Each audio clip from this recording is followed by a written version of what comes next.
राज्यातील लाखो मुलींसाठी मोठा दिलासा देणारा निर्णय राज्य सरकारने घेतलाय। आता उच्च शिक्षण घेणाऱ्या मुलींना महाविद्यालयीन शुल्कात 100% सवलत मिळणार आहे। म्हणजेच फक्त ट्युशन फीस नाही तर विकास शुल्क, लायब्ररी फी, प्रयोगशाळा शुल्क, जिमखाना फी अशा इतर शुल्कांमधूनही मोठा दिलासा मिळणार आहे। यापूर्वी अनेक कॉलेजेस वेगवेगळ्या नावाखाली अतिरिक्त पैसे घेत होते, त्यामुळे फी माफी अजूनही विद्यार्थ्यांना हजारो रुपये भरावे लागत होते। मात्र आता सरकारने सर्व शुल्क एकाच शीर्षकाखाली निश्चित करण्याचा निर्णय घेतलाय। त्यामुळे कॉलेजेसना अतिरिक्त शुल्क आकारता येणार नाही। उच्च व तंत्र शिक्षण मंत्री चंद्रकांत पाटील यांनी सांगितलंय की विद्यार्थ्यांची आर्थिक लूट थांबवण्यासाठी हा निर्णय घेण्यात आलाय। तसंच आता प्रत्येक कॉलेजला सर्व शुल्कांची माहिती दर्शनी भागांवर लावावी लागणार आहे।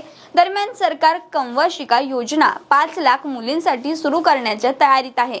यामधून शिक्षणासोबत आर्थिक मदतही मिळू शकते। मात्र वसतिगृह, वाहतूक आणि स्विमिंग पूल यांसारख्या ऐच्छिक सुविधांसाठी फी भरावी लागणार आहे। तसेच हॉस्टेल सुविधा न मिळणाऱ्या मुलींना दरमहा 6,000 रुपये निर्वाह भत्ता देण्याचाही सरकारचा विचार आहे। एकूणच मुलींचं शिक्षण पैशांअभावी थांबू नये यासाठी सरकारने मोठं पाऊल उचललंय। बाकी तुम्हाला काय वाटतं? मुलींसाठीची ही योजना यशस्वी ठरेल का?